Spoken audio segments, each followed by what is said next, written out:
Morning વિદ્યાર્થી મિત્રો, આજે આપણે એમોનિયા વાયુની બનાવટ, ગુણધર્મો અને તેની ઉપયોગિતા વિશે અભ્યાસ કરીશું. તો સૌપ્રથમ આપણે એમોનિયા વાયુની બનાવટ જોઈએ. અહીંયા આપણે જુદી જુદી 5 પદ્ધતિથી આપણે એમોનિયા વાયુની બનાવટ વિશે અભ્યાસ કરીશું.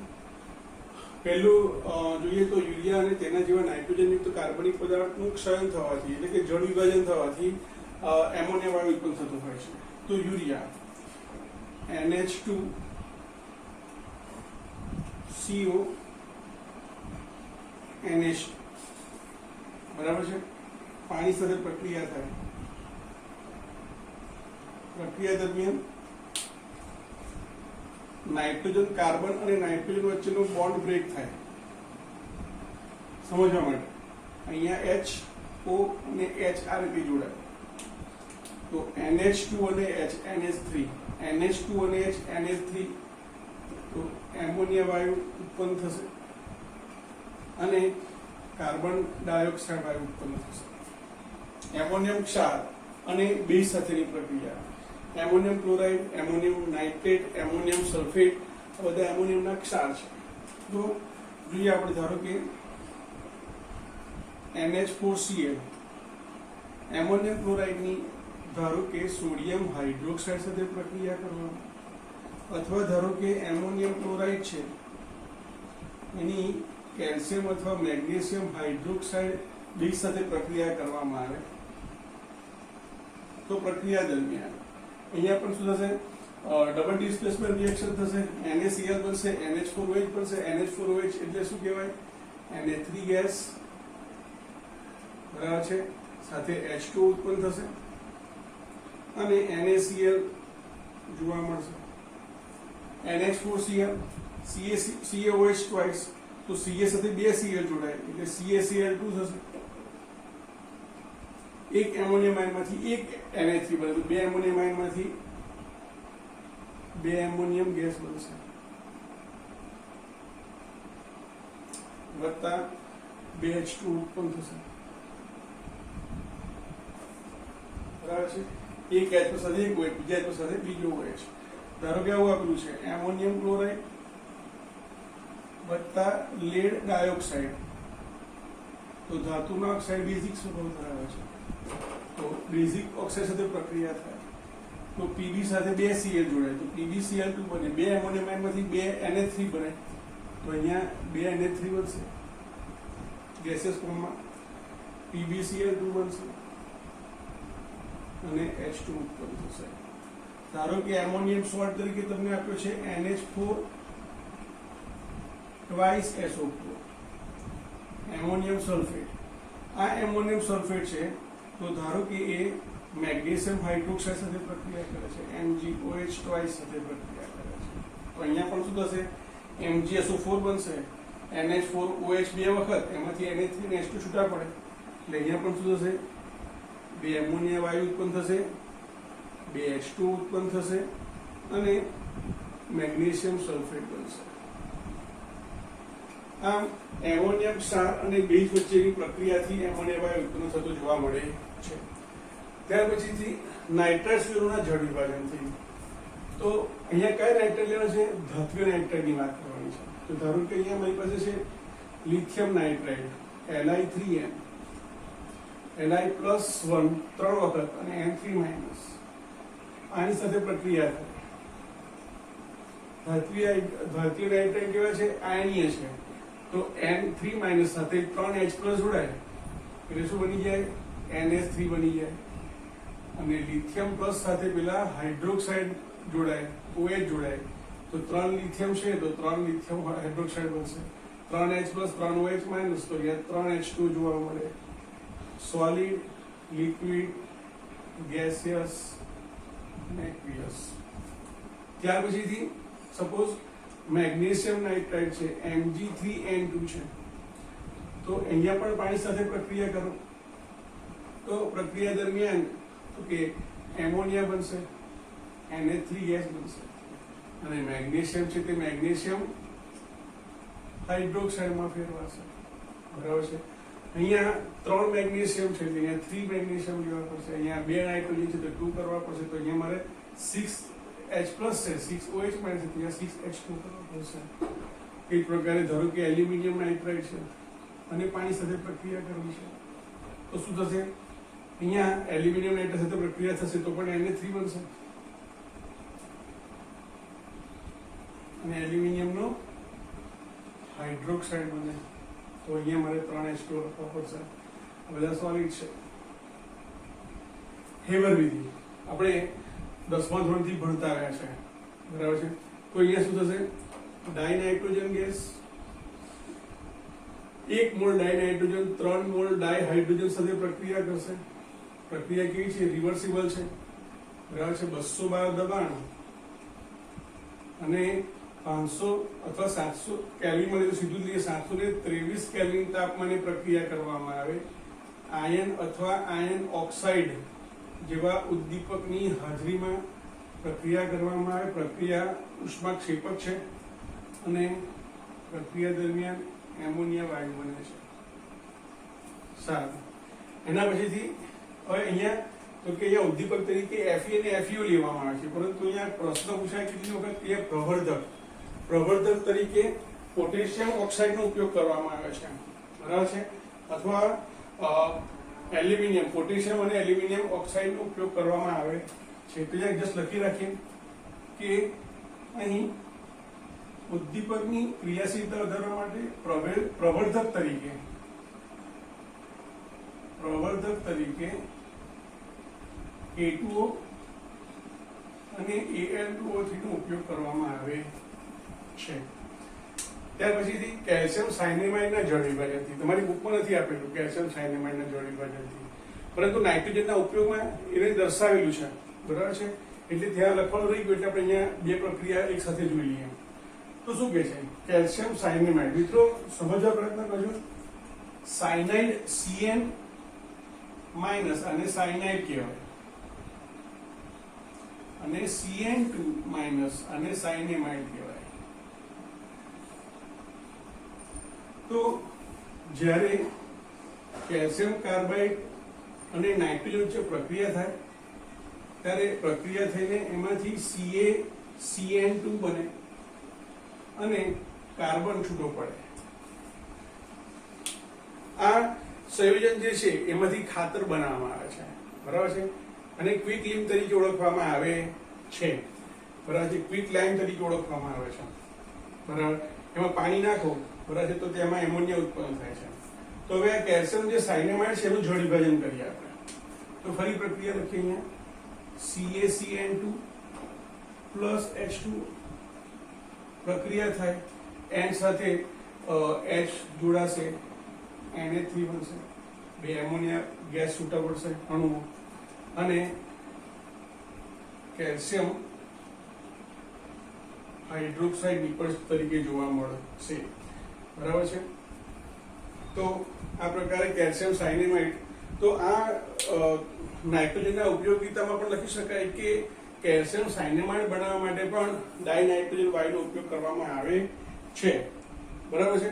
બેલેન્સ તો તમે કરી નાખો સીધું જ, બરાબર છે? 3H 3 3 6 6 ને 2 8, બરાબર છે? અહીંયા હાઇડ્રોજન કેટલા છે?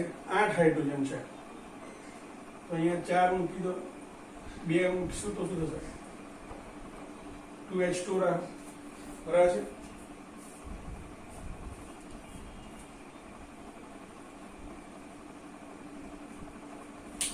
મિત્રો પ્રક્રિયામાં CaCO3 બનશે, કારણ કે જો આ કાર્બન રહેશે ને નીકળી, એટલે પ્રક્રિયામાં અહીંયા CaCO3 બનવું જોઈએ.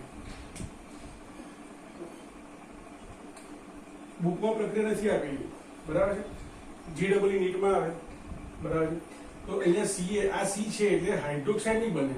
ઉપર જેમ અહીંયા આપણે હાઇડ્રોક્સાઇડ બનાવીએ ધારો કે, તો અહીંયા હાઇડ્રોક્સાઇડ નહીં બને. તો બનશે શું અહીંયા ગાડી? તો કે અહીંયા CaCO3 બનશે, બરાબર છે? તો હવે તમે જુઓ અહીંયા CaC વપરાઈ ગયો, CaC વપરાઈ ગયો, બરાબર છે? 2 N માં ફેરવાઈ ગયા, 3 ઓક્સિજન છે, ત્યાં 3H2 લખી દઈએ તો 3 નું 6 થઈ જશે, બરાબર છે? આ પ્રક્રિયા યાદ નથી રાખવાની, બરાબર? પણ GEE નીટમાં આ પ્રકારે પૂછાય છે માટે યાદ રાખો.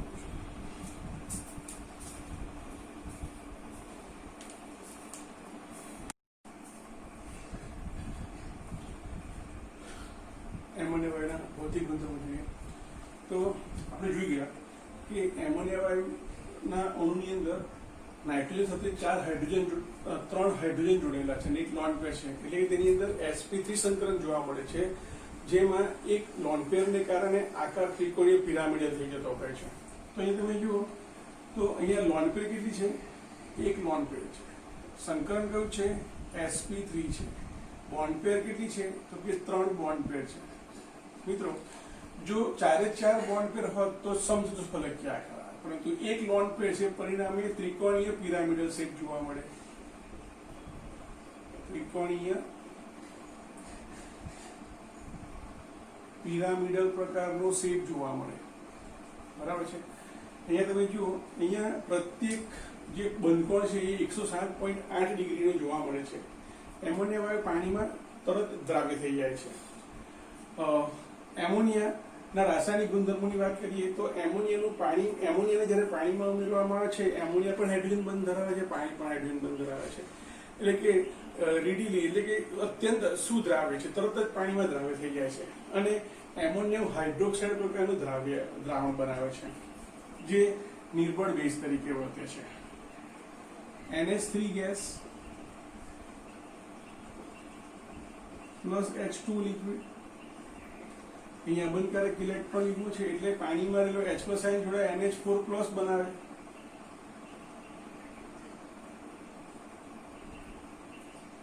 અને હાઇડ્રોક્સાઇડ આયન બને. તો આ દ્રાવણ બેઝિક છે, પરંતુ તેની બેઝિકતા કેવી છે? નિર્બળ પ્રકારનો બેઝ બને છે. દ્રાવણ કેવું છે? નિર્બળ બેઝ તરીકે વર્તે છે. આ એમોનિયાનું જલીય દ્રાવણ એસિડ સાથે પ્રક્રિયા કરે તો આપણને ખબર છે કે એસિડ અને બેઝ વચ્ચે પ્રક્રિયા થાય તો શું બને? ક્ષાર, અને પાણી મુક્ત થતા હોય. તો અહીંયા આપણે એને NH4OH ના ફોર્મમાં લખીશું આપણે. તો સપોઝ NH4OH aqueous પ્લસ ધારો કે HCl છે. બરાબર છે. તો શું બનશે? અહીંયા NH4Cl એમોનિયમ ક્લોરાઇડ બનશે અને પાણીનો અણુ છૂટો થશે. એ જ પ્રકારે બીજું એક્ઝામ્પલ લઈએ, NH4OH aqueous પ્લસ H2SO4. તો અહીંયા શું બનશે? એમોનિયમ સોલ્ટ બનશે, NH4 twice SO4 અને H2O મુક્ત થશે.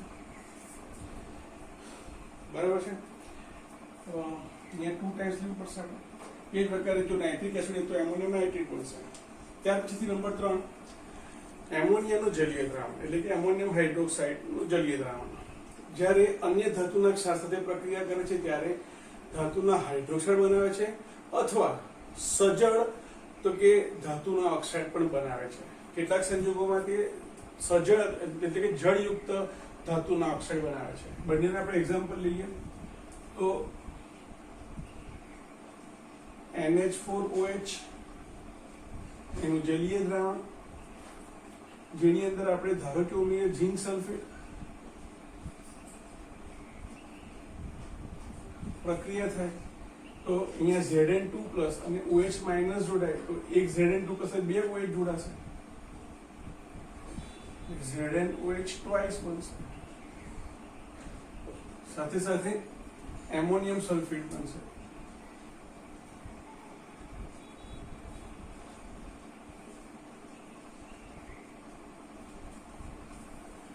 કેટલીક વખત કેટલીક ધાતુઓના ક્ષાર સાથે જળયુક્ત ઓક્સાઇડ બનાવે છે. એટલે આપણે લખીએ કેટલીક ધાતુઓના ક્ષાર સાથે સજળ અથવા જળયુક્ત ઓક્સાઇડ સંયુક્ત બનાવે છે.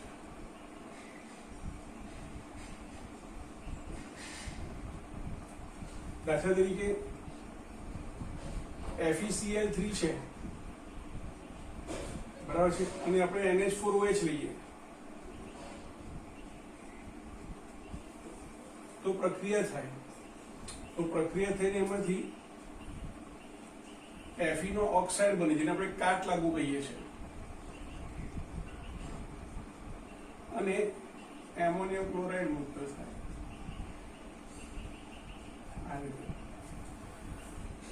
મિત્રો એમોનિયા વાયુ છે એ પ્રબળ લ્યુઇસ બેઝ છે અને તેથી તે જો કોઈ ધાતુ એની પાસે ખાલી કક્ષક હાજર હોય તો તેની સાથે તે સવર્ગ સહસંયોજક બંધથી જોડાવાની વૃત્તિ ધરાવે છે. દાખલા તરીકે જસ્ટ ઇમેજિન કરો કે અહીંયા મારી પાસે કોઈ ધાતુ છે, ધાતુ કોઈ આયન છે અને એની પાસે ખાલી કક્ષક છે. તો અહીંયા Na3 છે એ શું કરશે તો કે એની પાસે રહેલા અબંધકારક ઇલેક્ટ્રોન યુગ્મનું દાન કરીને એ શું કરશે સવર્ગ બંધથી જોડાશે, સવર્ગ સહસંયોજક બંધથી જોડાશે. અને સવર્ગ સહસંયોજક બંધથી જોડાય તો આપણે તેને સંકીર્ણ સંયોજન તરીકે ઓળખીએ છીએ. દાખલા તરીકે ધારો કે મારી પાસે અહીંયા Cu2+ આયન ધરાવતું દ્રાવણ છે. આ Cu2+ આયન ધરાવતા દ્રાવણમાં એમોનિયા વાયુ પસાર કરવામાં આવે છે. તો ત્યારે આ એમોનિયા વાયુના અણુઓ Cu સાથે પ્રક્રિયા કરે અને Cu ની ખાલી કક્ષક સાથે જોડાય. આ રીતે તો તમે જુઓ અહીંયા જે Cu2+ આયન છે એનો રંગ કયો છે? વાદળી રંગ છે. અને એમોનિયા નાખ્યા પછીથી હવે જે રંગ બને છે એ ઘેરો વાદળી અથવા ઘેરો ભૂરો રંગ જોવા મળે છે. તે જ પ્રકારે ધારો કે મારી પાસે AgCl નું દ્રાવણ છે, એટલે કે કોઈ જલીય દ્રાવણમાં AgCl છે અવક્ષેપિત થયેલો. આ AgCl એમાં Ag+ આયન છે અને AgCl અવક્ષેપ સ્વરૂપમાં હોય એટલે આપણે આ રીતે લખીશું AgCl છે. આ AgCl માં જ્યારે એમોનિયા વાયુ ઉમેરવામાં આવે ત્યારે પ્રક્રિયા થઈને એમાંથી AgNA3+ બને. અહીંયા આ જે રંગ છે એ સફેદ પ્રકારનો રંગ છે, સફેદ રંગ છે અને અહીંયા તે રંગવિહીન બની જાય છે. આમ અકાર્બનિક ગુણદર્શક પૃથક્કરણમાં તો કે એમોનિયા વાયુ છે એ કેટલીક ધાતુઓના તો કે પરખ કસોટીમાં એનો ઉપયોગ કરી શકાય છે. ત્યાર પછી તેના ઉપયોગો જોઈએ તો સામાન્ય રીતે વનસ્પતિના પોષક તત્વોમાંનું એક નાઇટ્રોજન હોવાને કારણે નાઇટ્રોજનયુક્ત ખાતર બનાવવા માટે એનો ઉપયોગ થાય છે. દાખલા તરીકે urea, ammonium nitrate, ammonium sulphate કે એમોનિયમ ફોસ્ફેટ વગેરેની બનાવટમાં તો કે એમોનિયા વાયુ ઉપયોગી છે. બીજા નંબરે જોઈએ તો નાઇટ્રિક એસિડ, બરાબર છે. ઓસ્વાલ્ડ પદ્ધતિથી જ્યારે આપણે બનાવીશું ત્યારે વધારે ખ્યાલ આવશે તો કે નાઇટ્રિક એસિડ અને અન્ય નાઇટ્રોજનયુક્ત સંયોજનોની બનાવટમાં તેનો ઉપયોગ કરવામાં આવે છે. અને છેલ્લે તો કે એનો પ્રવાહી એમોનિયાનો રેફ્રિજરન્ટ એટલે કે શીતક તરીકે, કુલિંગ તરીકે એનો ઉપયોગ કરવામાં આવે છે.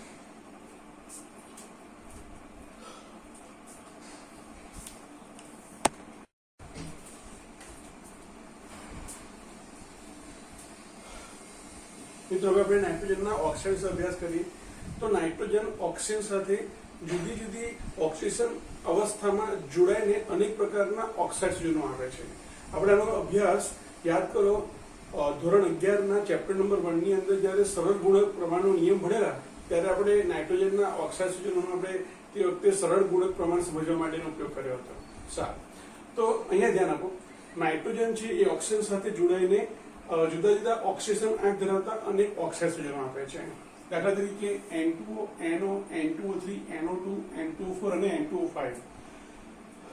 ડાયનાઇટ્રોજન oxide, nitrogen monoxide, dinitrogen trioxide, nitrogen dioxide, dinitrogen tetroxide અને ડાયનાઇટ્રોજન પેન્ટોક્સાઇડ. આપણે એની ઓક્સિજન અવસ્થા ચકાસીએ તો તમે જુઓ ઓક્સિજન માટે -2 થાય.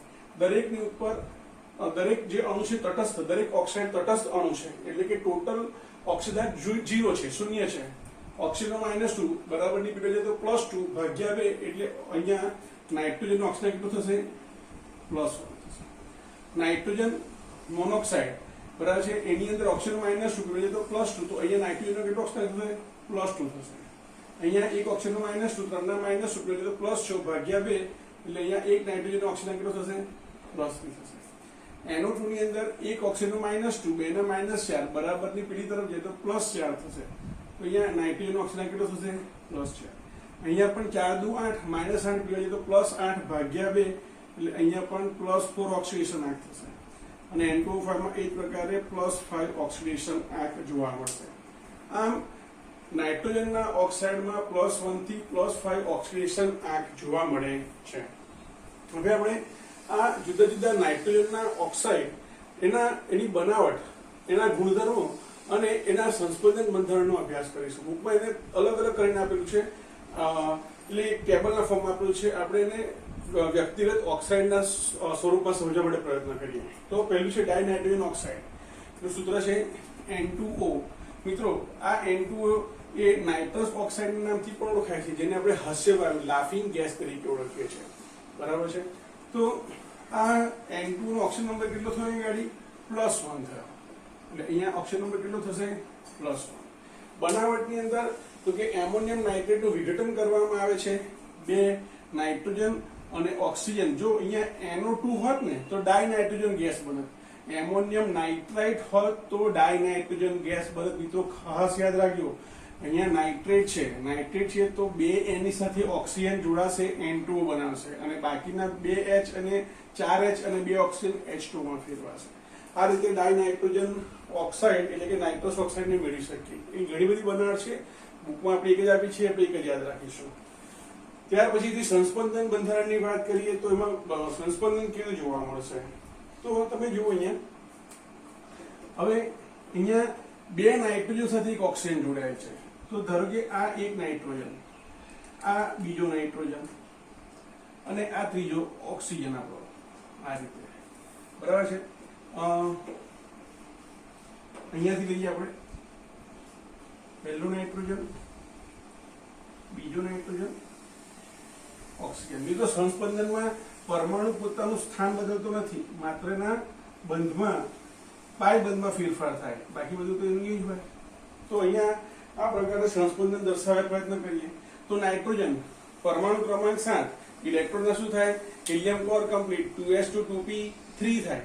તો અહીંયા ધારો કે આ જસ્ટ ઇમેજિન કરો કે અહીંયા આ નાઇટ્રોજન પાસે આ 2s2 ના 2 અયુગ્મિત ઇલેક્ટ્રોન, એટલે કે 2 યુગ્મિત મીન્સ કે નાઇટ્રોજન બંને લોન પે છે, અયુગ્મિત ઇલેક્ટ્રોન છે અને આ નાઇટ્રોજનના 3 અયુગ્મિત ઇલેક્ટ્રોન છે.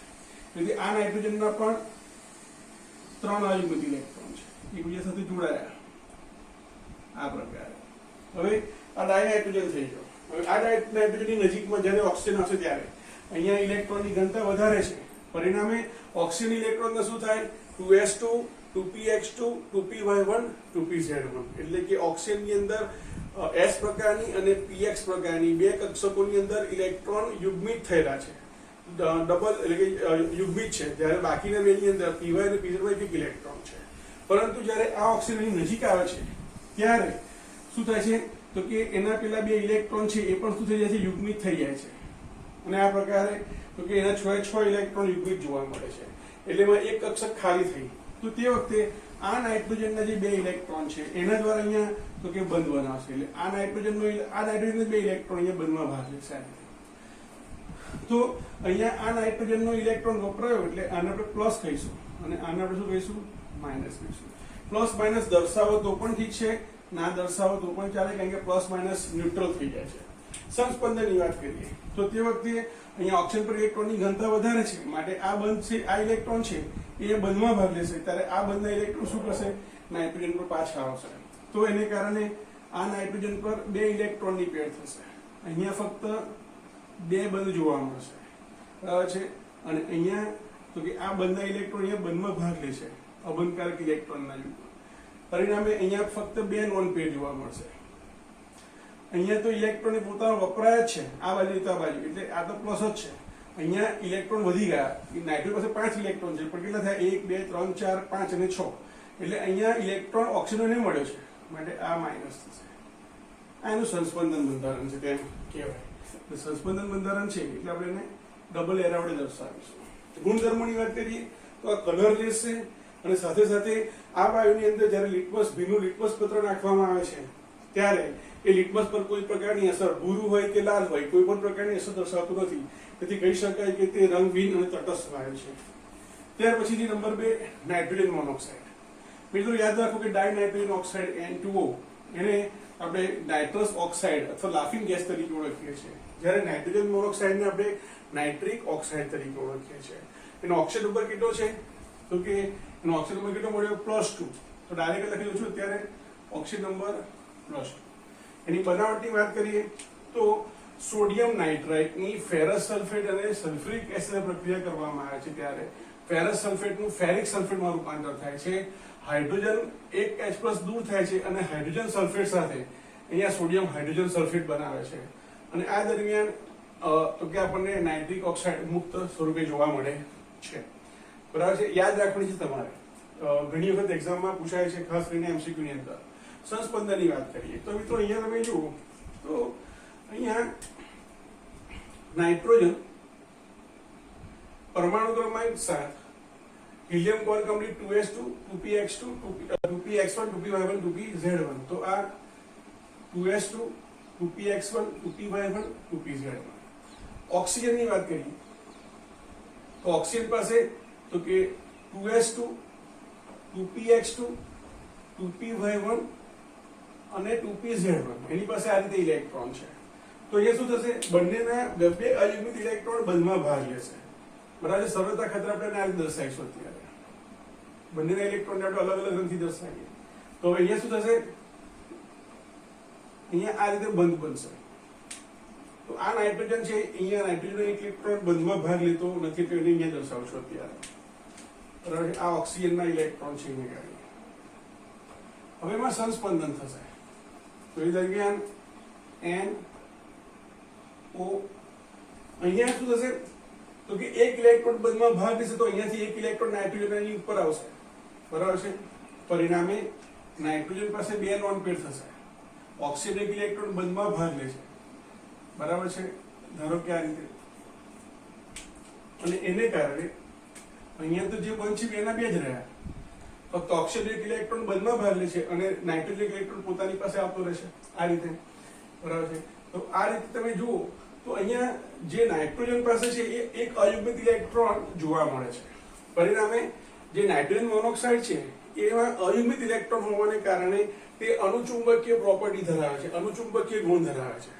અને પરિણામે તો કે જ્યારે એને એની પર દબાણ લાવીને જ્યારે એને પ્રવાહી સ્થિતિમાં લાવવામાં આવે છે ત્યારે આવા અનેક અણુઓ સાથે જોડાય છે અને એક વિરાટ અણુની રચના કરે છે. એટલે કે એ બહુલીકરણ પોલિમરાઇઝેશન પામે છે અને ઘન સ્થિતિમાં આવા 2 અણુ એકબીજા સાથે જોડાય છે અને ડાયમર એટલે કે દ્વિઅણુ તરીકે વર્તે છે. મિત્રો આ વાયુ પણ તો કે કેવો છે તો કે રંગહીન છે અને તટસ્થ વાયુ છે. રિક્વસ્ટ પત્રની પર કોઈ અસર થતી નથી. ત્યાર પછીથી લઈએ ડાયનાઇટ્રોજન ટ્રાયોક્સાઇડ N2O3. એક ઓક્સિજન -2 ત્રણના -2 +6 ભાગ્યા 2. તો અહીંયા ઓક્સિજનનો અહીંયા નાઇટ્રોજન ઓક્સિજન નંબર કેટલો મળશે +3 મળશે. અહીંયા ડાયનાઇટ્રોજન ટ્રાયોક્સાઇડની બનાવટની અંદર તો કે આપણે નાઇટ્રોજન ડાયોક્સાઇડ અને નાઇટ્રિક ઓક્સાઇડ નાઇટ્રોજન મોનોક્સાઇડનો ઉપયોગ કરીએ છીએ ત્યારે એ બંને વચ્ચે -23°C તાપમાને એટલે કે 250 કેલ્વિન તાપમાને પ્રક્રિયા થઈને એમાંથી 2N2O3 મળે છે અને આ તાપમાને તે સોલિડ ફોર્મમાં જોવા મળે છે. સોલિડ અથવા લિક્વિડ ફોર્મમાં જોવા મળે છે, પરંતુ આપણે અહીંયા સોલિડ ફોર્મમાં બુકમાં સોલિડ આપીશું એટલે આપણે સોલિડ લઈશું. બરાબર છે, તો આ કેવો છે, વાદળી રંગ ધરાવતો ઘન પદાર્થ છે. પાણીમાં ઉમેરવામાં આવે છે ત્યારે તે નાઇટ્રસ એસિડ HNO2 બનાવે છે. હમણાં તમને નીચે નહીં દેખાતું હોય, હમણાં પછી તમને દેખાડું છું, અત્યારે જસ્ટ લખું છું ત્યારે તો કે જ્યારે N2O3 ને પાણીમાં ઉમેરવામાં આવે છે ત્યારે તે HNO2 બનાવે છે.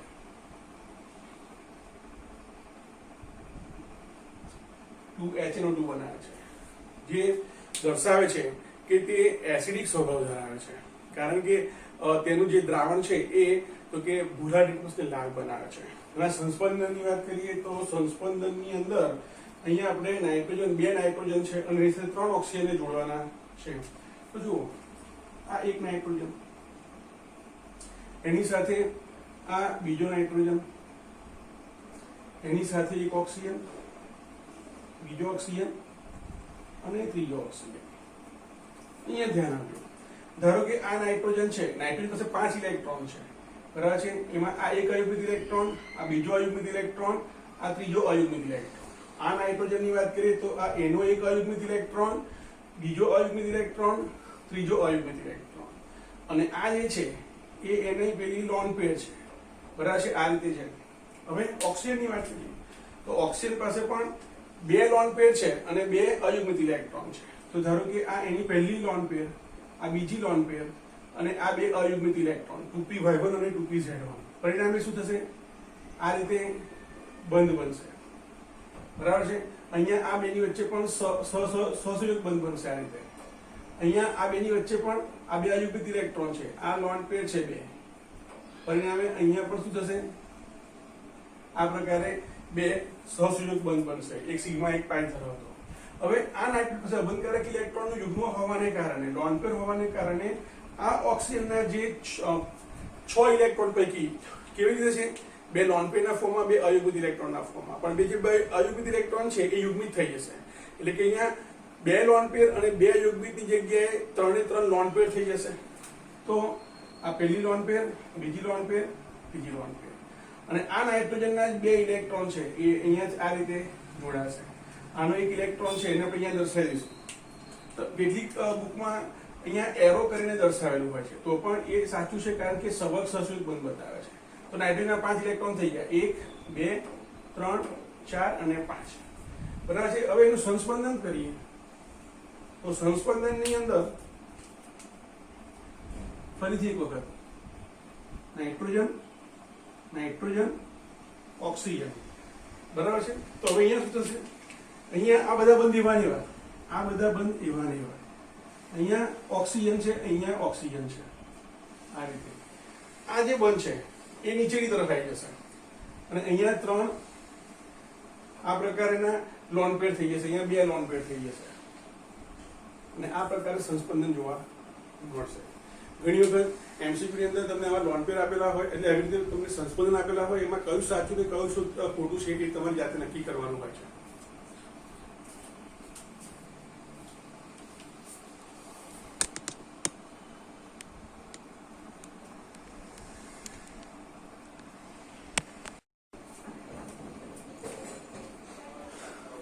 મિત્રો, બાકીના નાઇટ્રોજનના તો કે ઓક્સાઇડનો અભ્યાસ કરીએ. નાઇટ્રોજન ડાયોક્સાઇડ, નાઇટ્રોજન ડાયોક્સાઇડ એટલે NO2. એક ઓક્સિજન -2, બેના માઇનસ સાઈડ તો પ્લસ ચાર્જ, તો અહીંયા ઓક્સિજન નંબર કેટલો થશે? પ્લસ. બનાવટ મિત્રો, નાઇટ્રેટ સંયોજનો પણ કેવા? ભારે ધાતુઓના, હેવી મેટલ્સના નાઇટ્રેટનું જ્યારે ડિકમ્પોઝિશન થાય તો તેમાંથી આપણને નાઇટ્રોજન ડાયોક્સાઇડ મળે. લેડ નાઇટ્રેટ છે, બેરિયમ નાઇટ્રેટ છે, લેડ ઓક્સાઇડ બેરિયમ ઓક્સાઇડમાં કન્વર્ટ થાય, નાઇટ્રોજન ડાયોક્સાઇડ વાયુ ઉત્પન્ન થાય છે, બરાબર છે. તો તમારે આ ખાસ યાદ રાખવાનું છે. હવે સંસ્પંદન બંધારણની વાત કરીએ. મિત્રો, ખૂબ ટૂંકા સમયની અંદર વિડીયો બહુ લેન્ધી ના થઈ જાય, બરાબર, ઓછા સમયની અંદર તમે વધારે સમજી શકો એટલા માટે ઘણી બધી વસ્તુ મેં તૈયાર રાખેલી છે, તો ધ્યાન આપો. સંસ્પંદન બંધારણની વાત કરીએ તો નાઇટ્રોજન ડાયોક્સાઇડમાં N સાથે 2 ઓક્સિજન જોડાયેલા છે, તો આ N સાથે 2 ઓક્સિજન જોડાયેલા છે. આપણે જાણીએ છીએ કે નાઇટ્રોજનની અંદર તો કે સંયુક્ત કક્ષામાં કોણ કોણ છે? 2s2 અને 2p3, બરાબર છે. નાઇટ્રોજન ઇલેક્ટ્રોન શું થાય? 2s2 2p3, અહીંયા લખો તો હિલિયમ કોર કમ્પ્લીટ, એટલે કે એની પાસે એક લોન પેર છે અને 3 અયુગ્મિત ઇલેક્ટ્રોન છે. તો જરા અહીંયા જુઓ, એ જ પ્રકારે ઓક્સિજનમાં શું જોવા મળે? 2s2 2p4, એટલે એક p કક્ષકમાં 2 ઇલેક્ટ્રોન અને બાકીનામાં એક ઇલેક્ટ્રોન જોવા મળે આ રીતે, બરાબર છે. તો નાઇટ્રોજનની અંદર 5 સંયુક્ત ઇલેક્ટ્રોન છે, એક લોન પેર અને 3 તો કે અયુગ્મિત ઇલેક્ટ્રોનના સંદર્ભમાં જોવા મળે. તો અહીંયા તમે જુઓ, આ ધારો કે નાઇટ્રોજન છે, એના આ 2 અયુગ્મિત ઇલેક્ટ્રોન છે અને આ એક એનું અયુગ્મિત 3 અયુગ્મિત ઇલેક્ટ્રોન અને આ એની લોન પેર છે, આ રીતે. તો અહીંયા શું થાય? તો કે અહીંયા નાઇટ્રોજન, અહીંયા ઓક્સિજન, આ ઓક્સિજન પાસે પણ તો કે એની પાસે 2 અયુગ્મિત ઇલેક્ટ્રોન છે, એને દ્વારા બંધ બનાવે છે, ધારો કે આ રીતે. પરિણામે ઓક્સિજન પાસે અહીંયા શું થશે? તો કે ઓક્સિજન પાસે આ રીતે 2 લોન પેર જોવા મળશે. હવે તમે જુઓ, અહીંયા આ ઓક્સિજન છે, અહીંયા ઇલેક્ટ્રોનની ઘનતા વધી ગઈ, પરિણામે આ જે ઓક્સિજન છે એની પાસે આ જે ઇલેક્ટ્રોન 2 અયુગ્મિત છે એ યુગ્મિત થઈ જશે અહીંયા આગળ, અને પરિણામે એની અંદર 2s2 અને બીજા 2 એમ 3 લોન પેર જોવા મળશે. તો એક લોન પેર, બીજી લોન પેર અને ત્રીજી લોન પેર. તો તે વખતે અહીંયા જે ઓક્સિજનની જે ખાલી પી કક્ષક પડી એની અંદર નાઇટ્રોજનના 2 ઇલેક્ટ્રોન અહીંયા બંધમાં ભાગ લેશે, બરાબર છે. એટલે આપણે એને દર્શાવીશું આ રીતે સમજવા માટે. આ નાઇટ્રોજનનો ઇલેક્ટ્રોન છે આ રીતે. તો આ નાઇટ્રોજન પોતાના ઇલેક્ટ્રોન દ્વારા આ રીતે બંધ બનાવે છે NO2 ની અંદર. પરિણામે નાઇટ્રોજન પાસે શું થાય છે? એક અયુગ્મિત ઇલેક્ટ્રોન જોવા મળે છે. અહીંયા સહસ્પંદન થાય તો આ જે પાઈ બોન્ડ છે એ આ બાજુ આવી જાય, બરાબર છે. અને આ બાજુ શું જશે? તો કે નાઇટ્રોજનના 2 ઇલેક્ટ્રોન દ્વારા ઓક્સિજન જોડાશે, બરાબર છે. અહીંયા અંતે ડબલ બોન્ડ, અહીંયા નાઇટ્રોજનનો એક ઇલેક્ટ્રોન અયુગ્મિત સ્વરૂપમાં જોવા મળશે, બરાબર છે. ઓક્સિજનના ઇલેક્ટ્રોનને દર્શાવી દઈએ આપણે. તો કે આ ઓક્સિજન જે છે એની અંદર તો કે આ ઓક્સિજનના 2 અયુગ્મિત ઇલેક્ટ્રોન અને આ 2 એની લોન પેર છે. તો એના 6 ઇલેક્ટ્રોન થઈ ગયા, 6 અને 2 નાઇટ્રોજનના એટલે 8 ઇલેક્ટ્રોન થઈ ગયા એની પાસે. આ ઓક્સિજન છે, આ ઓક્સિજનની અંદર તો કે બધા જ એના ઇલેક્ટ્રોન છે આ લોન પેરના ફોર્મમાં જોવા મળશે, બરાબર છે. તો ઓક્સિજન પાસે પણ 6, 7 અને 8 ઇલેક્ટ્રોન થઈ ગયા, પરંતુ એમાં જે આ ઇલેક્ટ્રોન છે કોનો છે? નાઇટ્રોજનનો છે. તો તમે જોઈ શકો છો કે અહીંયા બંને સહસ્પંદન બંધારણમાં નાઇટ્રોજન પાસે અબંધકારક ઇલેક્ટ્રોન યુગ્મ જોવા મળે છે. મિત્રો, આ NO2 વાયુ છે એ બદામી રંગનું એસિડિક વાયુ છે, બદામી રંગનું વાયુ છે. લિટમસ પત્ર જ્યારે એની અંદર ભૂરું લિટમસ ઉમેરવામાં આવે છે ત્યારે તે લાલ રંગ આપે છે, એટલે કે તે એસિડિક વાયુ છે. બીજા સંદર્ભમાં કહી શકીએ આપણે કે જ્યારે એને પાણીમાં ઉમેરવામાં આવે છે ત્યારે તે પાણી સાથે પ્રક્રિયા કરીને નાઇટ્રસ એસિડ અને નાઇટ્રિક એસિડનું મિશ્રણ આપે છે, જે દર્શાવે છે કે તે એસિડિક છે. સાથે સાથે અહીંયા અયુગ્મિત ઇલેક્ટ્રોન હોવાને કારણે NO2 ના 2 અણુઓ એકબીજા સાથે જોડાઈને તે N2O4 માં ફેરવાય છે, એટલે કે દ્વિઆણ્વીય તો કે સંયોજનમાં ફેરવાય છે. કારણ કે અયુગ્મિત ઇલેક્ટ્રોનને કારણે તે સ્થાયીતા પ્રાપ્ત કરવા માટે 2 અણુઓ જોડાઈ જાય એક અયુગ્મિત ઇલેક્ટ્રોન બીજા સાથે, અને એ રીતે દ્વિઆણ્વીય N2O4 માં ફેરવાય છે. ડાયનાઇટ્રોજન ટેટ્રોક્સાઇડ તો કે એનું બંધારણ શું થાય? N2 ડાયનાઇટ્રોજન N2 અને ટેટ્રોક્સાઇડ. અહીંયા સંયોજકતા કેટલી થશે? +4 થશે. NO2 માંથી બને છે, બરાબર છે. માટે એમાં ઓક્સિજનમાં કોઈ ફેર નહીં જોવા મળે. અહીંયા પણ 4 જોવા મળશે અને અહીંયા પણ 4 જોવા મળશે. એની બનાવટ તો જ્યારે નાઇટ્રોજન ડાયોક્સાઇડને ઠંડુ પાડવામાં આવે છે ત્યારે તે N2O4 માં ફેરવાય છે, અને એને ગરમ કરો તો એ પાછું NO2 માં ફેરવાય છે. NO2 વાયુ સ્વરૂપમાં છે, પરંતુ N2O4 છે એ ટેમ્પરેચર પર ડિપેન્ડ કરશે. ઓછું ટેમ્પરેચર હશે, વધારે ઓછું ટેમ્પરેચર હશે તો એ ઘન સ્વરૂપમાં હશે અથવા પ્રવાહી સ્વરૂપમાં જોવા મળશે. એના બંધારણ વિશે આપણે વાત કરીએ, સ્ટ્રક્ચર્સ વિશે, એના સંસ્પંદન બંધારણ વિશે જોઈએ. તો અહીંયા મેં જસ્ટ દૂરી રાખ્યું છે સમય ના મળે એટલા માટે. તો તમે જો નાઇટ્રોજન જે છે એની પાસે 5 ઇલેક્ટ્રોન છે. કયા ફોર્મમાં છે? એક લોન પેર અને 3 અયુગ્મિત ઇલેક્ટ્રોનના ફોર્મમાં. તો ઇમેજિન કરો કે આ એની અયુગ્મિત ઇલેક્ટ્રોન છે 3 એ 3, અને આ નાઇટ્રોજનના પણ આ રીતે 3 અયુગ્મિત ઇલેક્ટ્રોન છે, બરાબર છે. એ પ્રકારે ઓક્સિજન પાસે જે છે, તો ઓક્સિજન પાસે પણ ધારો કે એના આ 2 અયુગ્મિત ઇલેક્ટ્રોન છે. કયા? ક્યાં ગયા? 2p2s2 અને 2px2 વાળા, બરાબર છે. આ 2p જે 2 અયુગ્મિત ઇલેક્ટ્રોન છે આ રહ્યા, અને બાકીની 2 લોન પેર આ રીતે દર્શાવી આપણે અત્યારે. તો અહીંયા શું થયું? આ 2 વચ્ચે બંધ બની ગયો. એટલે અહીંયા પણ આ ઓક્સિજનની પણ 2 અયુગ્મિત ઇલેક્ટ્રોન છે, એ પણ શું કરે છે? નાઇટ્રોજનના 2 અયુગ્મિત ઇલેક્ટ્રોન સાથે તો કે બંધ બનાવશે એક સિગ્મા પાઈ પ્રકારનું, અને આ એક ઇલેક્ટ્રોન દ્વારા નાઇટ્રોજન બી સાથે જોડાય છે. તો નાઇટ્રોજનના અયુગ્મિત ઇલેક્ટ્રોન પૂરા થઈ ગયા. હવે શું છે? નાઇટ્રોજન પાસે અહીંયા લોન પેર છે, બરાબર છે. આ નાઇટ્રોજન પાસે પણ લોન પેર છે, બરાબર છે. તો આ N2O2 ની નજીકમાં ઓક્સિજન જાય છે ત્યારે ઓક્સિજનની અંદર પણ આ પ્રકારની ગોઠવણી જોવા મળે છે, બરાબર છે. 2 અયુગ્મિત ઇલેક્ટ્રોન છે એ ભેગા થઈને યુગ્મિત થઈ જાય છે, એટલે કે એની એક 2p કક્ષક કેવી જોવા મળે છે? મિત્રો, આને આ રીતે સમજો. આ પ્રકારે તો યુગ્મિત થઈ જાય તો આ કક્ષક ખાલી પડે. તો અહીંયા ઓક્સિજન પાસે 3 લોન પેર થઈ, 2s s ની 2, s ની 1 લોન પેર અને p ની 2 લોન પેર થશે, કારણ કે અહીંયા અંદર જોડાઈ જશે. તો 1, 2 અને 3 ખાલી કક્ષક સાથે નાઇટ્રોજન બંધ બનાવશે એ ગાડી. આ બંધ કયો બંધ છે? સવર્ગ બંધ છે. એમાં નાઇટ્રોજનના ઇલેક્ટ્રોન ભાગ લે છે. નાઇટ્રોજન આ રીતે દર્શાવો, બરાબર છે. તો નાઇટ્રોજનના 5 ઇલેક્ટ્રોન થઈ ગયા. કેવી રીતે? 1, 2, 3 આ અયુગ્મિત ઇલેક્ટ્રોન અને લોન પેર, બરાબર છે. અહીંયા પણ એ જ વસ્તુ થશે. અહીંયા પણ આ રીતે નાઇટ્રોજનના 2 ઇલેક્ટ્રોન છે એના દ્વારા સવર્ગ બંધ બનશે, અને આ ઓક્સિજનના 3 એ 3 લોન પેર આ રીતે જોવા મળશે. હવે જ્યારે સંસ્પંદન થશે ત્યારે આ ઇલેક્ટ્રોન નીચે બતાવી દો, આ પાઈ બંને નીચે બતાવી દો અને અહીંયા આગળ આ બંધ બતાવી દો, બરાબર છે? બંને તરફ એક જ પ્રકારે જોવા મળશે. તો અહીંયા હું આ બંને અહીંયા બતાવેલું છું, આ નાઇટ્રોજન, આ એક ઇલેક્ટ્રોન, આ બે ઇલેક્ટ્રોન, બરાબર છે? અહીંયા તો જે છે એનું એ જ રહેશે, અહીંયા તો જે છે એનું એ જ રહેશે આ રીતે. તો અહીંયા પણ તો કે આ રીતે 5 ઇલેક્ટ્રોન થઈ ગયા. પરિણામે